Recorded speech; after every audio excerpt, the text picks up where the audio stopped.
Adventure bikes में अगर देखा जाए तो 1 मिलियन के अराउंड पाकिस्तान में ब्रांड न्यू एडवेंचर या टूरिंग मोटरसाइकिल्स की जो तादाद है वो बहुत लिमिटेड है। उनमें भी क्या लूँ क्या ना लूँ ये अलग बहस होती है, लेकिन आज हम इस मिथ को थोड़ा सा दूर करेंगे क्योंकि मैंने रिसेंटली लिया लिफान KPT 200 और काफ़ी सारे लोग पूछ रहे थे कि यार कैसा परफॉर्म कर रहा है। तो आज से बेहतर वक्त हो नहीं सकता इसके बारे में बताने के लिए, क्योंकि ये अपना 1000 किलोमीटर्स का थ्रेशोल्ड पूरा कर चुका है और इस पे हम एक सवात का टूर भी कर आए हैं और कल फिर हम जा रहे हैं एक और अमेजिंग जगह पे। इंशाल्लाह वो व्लॉग भी आपको जल्दी देखने को मिलेगा।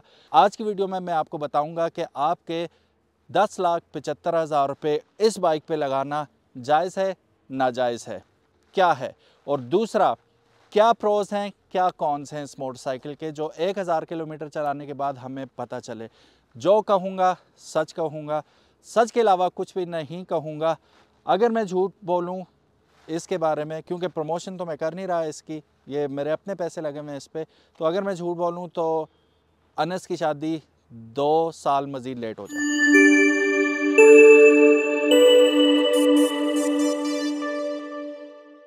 बिस्मिल्लाहिर्रहमानिर्रहीम, अस्सलाम वालेकुम।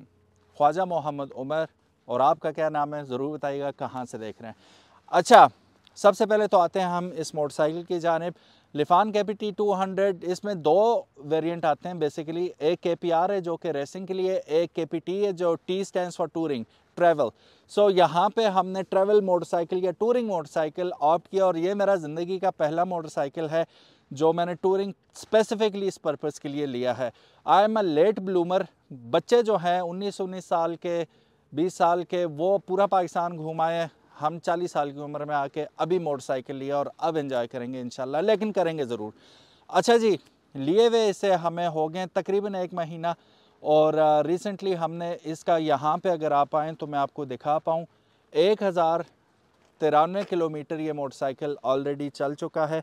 अब 1000 किलोमीटर चलाने के बाद या तकरीबन 1100 किलोमीटर चलाने के बाद क्या प्रोज क्या कॉन्स मेरे सामने इसके आए। यहाँ पे आए तो ये सीट जो पिलियन सीट है, कहने को तो ये प्रॉपर सीट है, लेकिन मैं अनस से ही पूछता हूँ जो मेरे साथ सिर्फ एबटाबाद 30-35 किलोमीटर चले थे, तो ये आपको रियल रिव्यू देंगे। सो अनस, आपने तकरीबन 50 किलोमीटर मेरे साथ वन गो में ट्रैवल किया था, तो बैक सीट पे बैठ के हाउ वाज योर एक्सपीरियंस, और जो कुछ आपने महसूस किया था बिल्कुल सही सही बताना आपने। सर ये मेरा फर्स्ट एक्सपीरियंस था इतनी सख्त सीट पर बैठने का। वैसे 70 और होंडा की सख्त सीट तो होती है, लेकिन जब मैं शुरू में इस पर बैठा तो मैंने कहा ये बड़ा कूल कूल लग रहा हूँ। तो जिस वक्त तकरीबन 10-12 किलोमीटर चले हैं तो फिर मुझे एहसास हुआ कि ये तो कुछ गलती हो गई है मुझसे बैठकर। तो तो क्या फिर एग्जैक्टली क्या महसूस कर रहे थे आप? सर इस तरह लगता था कि जिस तरह मैं पत्थर पर बैठा हूँ और पत्थर पर बैठ कर हम सफ़र कर रहे हैं। तो वो नहीं हुआ 50 किलोमीटर के बाद भी आपकी तशरीफ जो है वो आदी नहीं हुई इसकी? सर पत्थर की आदी नहीं हो सकी। Very nice.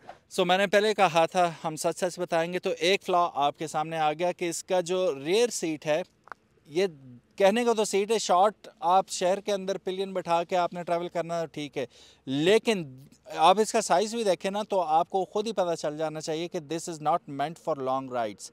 यहाँ पे इसकी लाइन है दरमियान में ना, और यहाँ से आपको मैं अब ये भी बिल्कुल सच बता रहा हूँ कि ज़ैनुल आबिदीन भी बैठे थे, फिर मैं बैठा था, तो पूरी तशरीफ़ की डायमेंशंस पता चल जाती हैं हमें। It pox into your I mean but, ठीक है, तो नॉट कंफर्टेबल एट ऑल, ठीक है। लॉन्ग रूट्स में तो भूल जाएं इसको। अच्छा, अब आते हैं इस सीट की जानिब। आप यकीन करें हमने जाते वक्त तकरीबन 300 किलोमीटर, आते वक्त 600 किलोमीटर, तकरीबन हमने इस पे 600 किलोमीटर ट्रैवल किया। इतना सा नहीं थका मैं, इतना सा नहीं थका। और ब्रेक कितने लिए थे? एक ब्रेक, ठीक है, जाते हुए एक ब्रेक आते हुए। सो राइडर सीट इज़ परफेक्ट। अच्छा, यहाँ पे एक और पर्पज़ ये सर्व करता है टूरिंग का, ट्रैवलिंग का। वो आते हैं इसके बिल्ट इन कह रहा हूँ, वो आते हैं इसके कॉम्प्लीमेंट्री बॉक्सेस जो इसके साथ दिए जाते हैं, जो साइड पे लग जाते हैं और टॉप बॉक्स लग जाता है। ऑल दो क्वालिटी उसकी सो है। क्वालिटी इसलिए कह रहा हूँ कि it is prone to get scratched, बड़ी आसानी से उसके ऊपर स्क्रैच पड़ जाते हैं। मध्यम से बारीक से स्क्रैच भी बहुत विजिबल होते हैं। उसके अलावा उसके जो लॉक्स हैं, उसकी जो फिटिंग है वो टॉप नॉच है। उसमें कोई शिकायत नहीं है, स्टोरेज अच्छी है, हमने तो भर भर के लेके गए थे। It was great experience. लेकिन उसकी जो आउटर आपको सरफेस मिलती है वो that is very prone to get scratched. आसानी से आप हल्का सा भी नाखून भी लगता है तो वो स्क्रैच नज़र आ रहा होता है, तो उसमें बेहतरी की ज़रूरत है। हाँ, ये भी हो सकता है कि आप वो BMW वाले बॉक्सेस अगर लगाना चाहें वो भी आप लगा सकते हैं, क्योंकि ये बनने में थोड़ी सी शायद मॉडिफिकेशन आपको करनी पड़ेगी, लेकिन वो लग सकते हैं, वो ज़्यादा बेहतर ऑप्शन होगा। अभी तो हम उन्हें चलाएंगे काफ़ी अर्सा, क्योंकि इसके साथ ही आए हुए हैं और एक लिहाज से फ्री भी हैं, क्योंकि बाइक की कीमत में ही मिल रहे हैं और वो अपना जो मकसद है वो ज़रूर पूरा कर रहे हैं। उसका एक और हल ये हो सकता है कि हम उसे रैप करवा लें ऊपर, तो वो उस तरह प्रोटेक्शन हो सकती है। बाकी उसकी एफिशिएंसी के हवाले से या प्रैक्टिकलिटी के हवाले say that is a perfect thing. अब किसी भी मोटरसाइकिल में एक चीज़ आती है, वो होती है उसका माइलेज, कि यार ये फ्यूल माइलेज क्या देता है। यहाँ मैं आपको एक बात बताता चलूँ, जब आप 1 मिलियन के अराउंड ख़र्चा करते हैं तो दिल थोड़ा सा बड़ा करें, हाई ऑक्टेन यूज़ करें, ठीक है। इसकी 11:3 या 4 आपको कंप्रेशन मिल जाती है, तो इतनी हाई कंप्रेशन में आपको फिर हाई ऑक्टेन ही यूज़ करना चाहिए। उसमें यह है कि इसकी परफॉर्मेंस अमेजिंग परफॉर्मेंस हो जाती है when it comes to mileage. अब यहाँ से हम फुल करवा के गए थे, चढ़ाइयाँ आप लोग खुद सवाद गए हुए हैं, यहाँ से जितने लोग गए हैं उन्हें अच्छी तरह पता है what I am talking about.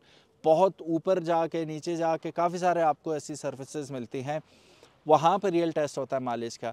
इसका टैंक में फुल करवा के गया था, यहाँ से फिर सवात गए, सवात में थोड़ा बहुत घूमे, उसके बाद हम लोग चले गए अल्लाह आपका भला करे बहरीन चले गए। बहरीन से वापसी पे हम सवात खौजाखेला वापस आए और खौजाखेला में हमने इसका पेट्रोल डलवाया तो तकरीबन 5 लीटर पेट्रोल पड़ा था, यानी कि 5 लीटर में ये यहाँ से खौजाखेला से गया बहरीन, बहरीन से वापस खौजाखेला आया, विच इज़ फिनोमिनल माइलेज। और फिर उसके बाद वापस आए तो मानसरा आके भी 3 सेल रहते थे, ये कल मैंने जाके फिर इसे टॉप अप करवा दिया। I have used only high octane, और यही मेरा आपको मशवरा होगा कि हाई ऑक्टेन इसमें आपने यूज़ करना है ताकि ये अपना बेस्ट आपको दे सके और फुल पोटेंशियल पे चल सके। ये तो हो गया इसका प्रो, अच्छी बात जो हर मोटरसाइकिल में होनी चाहिए कि माइलेज अच्छी रिटर्न करता है। एक चीज़ बहुत बुरी है इसकी, वो है हेडलाइट। मुझे समझ नहीं आती, ये लोग इतना ख़र्चा करते हैं लेकिन ये हेडलाइट्स पे बिल्कुल काम नहीं करते। इवन सुजुकी भी आप देख लें, पैथेटिक हेडलाइट होती है उसकी, सुजुकी की फिर इससे अच्छी होगी, इसकी बहुत बुरी लाइट है। तो उसका हल हमने ये किया कि हमने ऑक्सिलरी लाइट्स लगा ली, ये मिनी ड्राइविंग लाइट्स हैं, ये बहुत शानदार लाइट्स हैं, बहुत शानदार लाइट्स हैं, तो हमें उसकी ज़रूरत ही नहीं पड़ी रास्ते में लगाने की। ये लाइट तब तक सही है जो हेडलाइट है इसकी कि ऑन कमिंग ट्रैफिक ना हो। अगर सामने से रात के वक्त ट्रैफिक आ रही है, लाइट्स ऑन है, तो आपको तो कुछ भी नज़र नहीं आएगा। तो ये एक बैड एक्सपीरियंस हमारा हुआ और ये बहुत ज़्यादा हर्ट करती है आपको ऑन द लॉन्ग रूट। अब बात करते हैं ब्रेक्स की। जैसा कि मैंने इसके फुल रिव्यू में आपको बताया था कि ये डुअल चैनल ABS के साथ आता है, फ्रंट पे भी ABS मिल रहा है आपको, बैक पे भी, और दोनों डुअल डिस्क के साथ आ रहे हैं। बैक पे भी डिस्क ब्रेक है, फ्रंट पे भी डिस्क ब्रेक है। आप यकीन करें इस पूरे सफ़र में 2 दफ़ा हमें जाम ब्रेक, जिससे ABS कहते हैं, ABS तो आपको पता है क्या मतलब होता है, मैं उसे कहता होता हूँ अचानक ब्रेकिंग सिस्टम। तो अचानक ब्रेक लगती है ना, तो तब ABS एक्टिवेट होता है। अब इसकी ABS वाकई मुझे फील हुई कर कर कर कर कर के जब रुका, और स्पॉट ऑन, और जो टायरों की ग्रिप थी, I can not even tell you कि कितना ज़बरदस्त इसका ब्रेकिंग था, ऑन पॉइंट। और जब मुझे ब्रेक चाहिए थी, वहाँ एक दफ़ा खड्डा आ गया, अल्लाह ने बचाया, बच गया। दूसरी दफ़ा रोड गीला था और सामने स्विफ्ट जा रही थी, अचानक उसने ब्रेक स्लैम की और रुकी। वो तो ज़ाहिर है उसकी ट्रैक्शन ज़्यादा है, वो एकदम रुकी, तो मुझे थोड़ा सा स्लाइटली लेट हो गया। मैं इधर उधर के नज़ारे देख रहा था, अचानक देखा मैं उसके सर पे था, फुल ब्रेक लगाई और हराम ज़रा 1 सेंटीमीटर भी आगे गया हो, क्योंकि स्पीड कम थी मेरी, मैं इतना तेज़ जा नहीं रहा था। तो उसी वक्त right there and then bike रुक गया, and I was so amazed कि यार ये झूठ नहीं लिखा हुआ इन्होंने ABS, इट वर्क्स। और ऐसा काम करती है कि आप खुश हो जाते हैं कि यार अचानक ब्रेकिंग सिस्टम इसका परफेक्टली काम कर रहा है। यहीं बैठे बैठे मैं सस्पेंशन के बारे में भी बता दूं, रेयर सस्पेंशन जो है, अगर आप बांग्लादेश में भी देखें तो उन्होंने हॉर्नेट की, if I am not wrong, उसकी सस्पेंशन डाल रखी है इसमें। इसकी रेयर सस्पेंशन वो हटा के होंडा की डाल लेते हैं। सिंगल बंदे में ऐसा अभी मुझे इशू नहीं हो रहा, लेकिन कहीं कहीं पे यूँ लगता है कि वो लोग सही कर रहे थे, वो पिछली सस्पेंशन हटा के वो होंडा की डाल रहे थे। तो इसमें भी मुझे लगता है इन द लॉन्ग रन मुझे I have to replace the rear suspension, although it works pretty fine on even roads. लेकिन जब हल्की फुल्की भी ऑफ रोडिंग होगी ना आपकी, तो आपको रेयर सस्पेंशन एहसास दिलाएगी कि यार इसको चेंज ही कर दो तो बेहतर है। ठीक है, तो जनरली अगर आपके बॉक्सेस नहीं लगे हुए, आप सिंगल बैठे हुए हो, तब तो ठीक है। दो बंदे बैठे हुए हो, बॉक्सेस भी लगे हुए हैं, तब आपको टेंशन हो सकती है। फ्रंट सस्पेंशन टॉप नॉच है, आला है, मुझे बड़ी पसंद आई। ठीक है, और ओवर हीटिंग का इशू जी, ये बड़ा एक इशू होता है। यहाँ पे आए अगर, तो यहाँ पे आप देखेंगे इसका जो कूलेंट है, यहाँ पे देखिएगा, जिस दिन मैंने लाया था ये हाफ पे था, मैंने फुल कराया, 2 दिन बाद फिर हाफ पे था। अब उसी हाफ पे हम पूरा सवात का ट्रिप करके आए, वापस आए, मैंने टॉप अप कराया, तो अभी तक ये अपनी सही जगह पे ये ज़ाहिर नहीं हुआ। तो हो सकता है पहले पूरा ना हो, तो दोबारा हमने डाला तो वो अपनी अपनी जगह पे बैठ गया, अब जाके ये सही जगह पे बैठा हुआ है, अभी तक ये ड्रॉप नहीं हुआ। ओवर हीटिंग का या हीट का कोई इशू नहीं हुआ।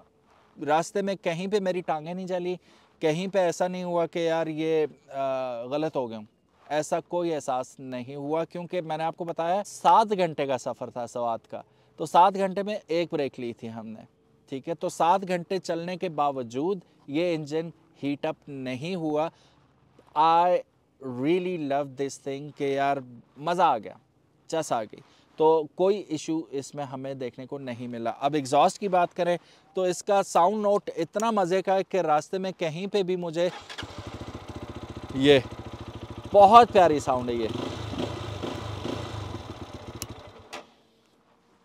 टूरिंग बाइक्स में आपको अमूमन ऐसी ही साउंड देखने को मिलती है, and I really loved it. कोई टेंशन नहीं हुई। अब यहाँ पे कमी किस किस चीज़ की लगी हमें, ट्रैक्शन कंट्रोल अगर होता तो बेहतर होता। इसके ताज में एक और पार का इजाफा हो जाना था, वो नहीं है इसमें। मीटर में एक ऑप्शन और होता, अगर ये एवरेज भी बताता तो इवन बेटर हो जाता। अभी आप इसके ऑप्शंस देखें तो इसमें आपको एवरेज का कोई ऑप्शन नहीं मिलता। ठीक है, यहाँ पे अगर आप देखेंगे तो यहाँ से आप बस इसके कलर्स वगैरह चेंज कर सकते हैं, दैट्स ऑल। तो एवरेज वाला सीन नहीं है। तो एवरेज भी अगर दिखा रहा होता, डिजिटल मीटर है तो प्रोग्रामिंग ही करनी थी, अच्छा हो जाता। रेयर व्यू मिरर्स तंग करते हैं आपको। ठीक है, तो तंग इसलिए करते हैं कि जैन मेरे पीछे आ रहे थे, I could not even see him. ठीक है, और ये बार बार आपको, क्योंकि इसका जो स्कोप है वो बहुत थोड़ा है, तो मैं देखूंगा कुछ अर्सा चलाने के बाद इसके rear view mirrors I change them. हालांकि ऊपर अगर आप देखें तो मेड बाय लिफानी है, और इस पे इसका जो बैच नंबर है वो भी लिखा हुआ है। तो ब्रांडेड होने के बावजूद मुझे लगता है कि थोड़ा सा इन्हें अपना स्कोप में इन्हेंस करने की ज़रूरत है कि यार पीछे कुछ सही तरह नज़र तो आए कि कौन आ रहा है, कौन जा रहा है, कौन मेरे बैक पे है, कितना दूर है, वो सही तरह पता चल सके। शहर के अंदर ऑलराइट, लॉन्ग राइड्स में जब आप ग्रुप में ट्रैवल करते हैं तब आपको थोड़ी बहुत टेंशन हो सकती है। अब नंबर कितने दूंगा मैं इसे आउट ऑफ 10? कीमत को कंसिडर करते हुए I will give it 8। It's not 10/10, it's 8। अब 8 इसलिए कि इसमें एक तो traction control should have been there, फिर दूसरा एवरेज का option should have been there, और फिर इसमें एक और टेंशन ये है कि इसका जो बार है ना, हैंडल बार, इस पर आप एक्सटेंडर भी अगर लगाएंगे और उसके ऊपर लाइट्स वगैरह लगाते हैं तो आगे ये कुछ इस तरह डिज़ाइन हुआ हुआ है कि इसकी विंड स्क्रीन आ जाती है। अब यहाँ मैं लाइट्स लगाता हूँ तो ये टकराएगा इससे। अभी देखें ये कितना क्लोज है, ये फुल मुड़ा हुआ है, तो हैंड गार्ड्स इसके साथ नहीं लगा सकता। हैंड गार्ड लगाऊंगा तो ये इसके साथ टकराएगा। हमने कोशिश की थी लगाने की तो वो इससे टकरा रहा था, यानी कि अब मैं फिर ना ही समझूँ हैंड गार्ड लगाने की, यही हो सकता है। या फिर मैं कोई छोटे या मॉडिफाई करके कोई लगाऊं तो फिर बात है। अदरवाइज़ जो स्टैंडर्ड हमारे पास जो आफ्टर मार्केट हैंड गार्ड्स आते हैं वो इसमें बिल्कुल भी नहीं लग सकते, और तो अगर आप टेकन के लगाना चाहते हैं वो तो बिल्कुल भी नहीं लग सकेंगे इसके साथ। अब इसका डायरेक्ट मुकाबला टेकन के साथ ही है। लोग मुझे भी कह रहे थे और वैसे भी अपने कमेंट सेक्शन में कह रहे थे कि यार इतने पैसों में हम इनाजुमा ही ले लेते, लाख एक रुपये और डाल के। तो इनाजुमा अब तकरीबन 12 लाख रुपए का मिल रहा है। पहली बात तो ये। दूसरी बात ये कि वो चीज़ डिफरेंट है, ये चीज़ डिफरेंट है, ठीक है। इस पे आप अच्छी खासी, इस ट्रैवल में तो हमने नोट किया कि आप बेहतरीन किस्म की ऑफ रोडिंग कर सकते हैं। इनाजुमा में शायद ना कर पाएँ जितनी बेहतरीन परफॉर्मेंस आपको इससे मिलती है। ये सिंगल सिलेंडर है और वो डुअल सिलेंडर है, इस वजह से भी लोगों का दिल ज़्यादा उसकी तरफ करता है, यार एटलीस्ट जैपनीज़ है, डुअल सिलेंडर है, वो अच्छी साउंड देगा, अच्छी पावर देगा। पार्ट्स उसके अगर इस खुशफहमी में आप वो लेना चाहते हैं कि वो पार्ट्स भी मिल जाएंगे, नहीं मिलेंगे, उसके कोई पार्ट्स आपको नहीं मिलेंगे। इसके तो फिर जिम्मेदारी है लिफान वालों की, यहाँ पे उमर भाई की OW मोटर्स पे, वो उनकी ज़िम्मेदारी है भाई, लेके आए हैं तो वो चीज़ें भी प्रोवाइड करें। तो वो नेक्स्ट कंसाइनमेंट सिर्फ सामान की आ रही है उनकी, तो ये तो हम उनके सर पे खड़े होंगे, वो चीज़ें हम मंगवा लेंगे। फिर कंपैरेटिवली इसका सामान इनाजुमा से सस्ता होगा। दूसरी चीज़, इनाजुमा का अगर आप शेप भी देखें ना तो वो क्रूज़र है, ये आ जाता है ट्रैवलिंग के लिए, टूरिंग के लिए, तो शेप भी डिफरेंट है।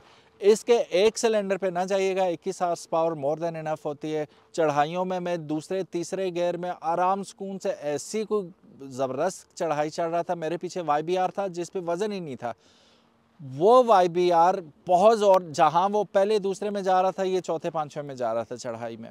वो व्लॉग पूरा हमारे पास मौजूद है, वो देख लीजिएगा। सो परफॉर्मेंस वाइज किसी भी तरह ये इनाजुमा से कम नहीं है, लेकिन जहन अड़े हुए हैं, मैंने फिर भी ये नहीं लेना, मैं इनाजुमा ही लूँगा। तो अल्लाह करे वो जल्द अज जल्द इनाजुमा ले लें। तो एक ट्रिप जब हम साथ करेंगे उसमें आपको दूध का दूध पानी का पानी मैं बता दूंगा, लेकिन मैं उन लोगों की राय बिल्कुल चेंज नहीं कर सकता जिनका दिल है इनाजुमा पे। Good for you guys. मैं कभी भी ये नहीं कहूँगा कि वो बुरी मशीन है या वो नहीं लेनी चाहिए। क्यों नहीं लेनी चाहिए? Go for it. लोगों ने रखी हुई है, दे आर वेरी हैप्पी, और जो उसकी स्मूथ राइड है, मक्खन है वो, ठीक है। प्रोज एंड कॉन्स हर चीज़ में होते हैं। मैंने ये ली, मैं फुली सेटिस्फाइड हूँ, नो रिग्रेट्स एट ऑल। ये था मेरा इनिशियल रिव्यू 1000 किलोमीटर के बाद। अभी तक आपने बाइकमेट PK को सब्सक्राइब नहीं किया तो make sure you do it, ताकि इसी किस्म के ऑसम बाइक्स और व्यूज़ आपको देखने को मिलते रहें। अल्लाह हाफिज़, अस्सलाम वालेकुम।